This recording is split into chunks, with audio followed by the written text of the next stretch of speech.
యేసుక్రీస్తు నామమున అందరికీ వందనాలు. యోగ గ్రంథము 5వ అధ్యాయము 19వ వాక్యం. 6 బాధల్లో నుండి ఆయన నిన్ను విడిపించుడు, 7 బాధలు కలిగినను నీకు ఏ కీడును తగలదు.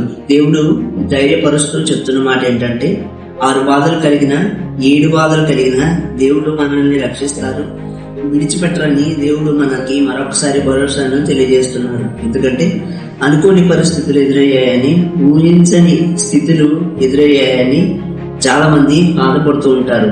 అయ్యో ఇలా అనుకోలేదండి, పరిస్థితి ఇలా మారిపోతుందని, ఎప్పుడు ఊహించలేదండి, తలకిందులైపోతుందని ఎంతో బాధపడుతూ ఉంటారు. వారందరితో దేవుడు మాట్లాడుతున్నమాట, భయపడద్దు, దేవుడు ఏ కీడు రాకుండా కాపాడతాడు. చేయాల్సిన పని ఒకటి ఏంటంటే కీర్తనల గ్రంథము 91వ అధ్యాయము 15వ వాక్యము. అతడు నాకు మొరపెట్టగా నేను అతనికి ఉత్తరం ఇచ్చేదను, శ్రమలో నేను అతనికి తోడైను. దేవుడు మనకి బలమైన మాట చెప్తున్నాడు.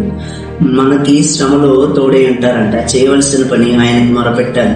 పరిస్థితి ఏదైనా ఆయన దగ్గరికి వెళ్ళి ప్రార్థన చేస్తే, ఆయన దగ్గరికి వెళ్ళి మొరపెడితే ఆయన ఏ మాత్రం కూడా మనల్ని విడిచిపెట్టరు.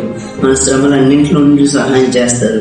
ఏదైనా శ్రమ ఎదురైనప్పుడు అక్కడికెక్కడికి మనం పరుగులు తీసే కంటే, వారికి వీరితో మాట్లాడే కంటే దేవుని సన్నిధిలోకి వెళ్ళి ఆయన ముందర మన ప్రతి శ్రమను, మన ప్రతి పరిస్థితిని ఆయనకు మొరపెట్టినప్పుడు ఆయన వింటారు. విని ఓదార్పునిస్తారు, ఆదరణ కలిగిస్తారు. దేవుని కృప అలాగ మనందరికీ తోడేయండి. మనకు కలిగిన ప్రతి శ్రమలలో నుండి మనల్ని విడిపించను గాక. ఆమేన్.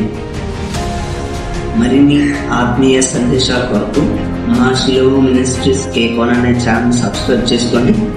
జనవరి మీ ముందుకు ఒక నూతన పాటను తీసుకురావడానికి దేవుడు ఎంతగానో పొగ్గు చూపించారు. దానికి సంబంధించిన ప్రోమో మన ఛానల్లో ఉంది. ప్రతి ఒక్కరు ఆ ప్రోమోని చూడండి.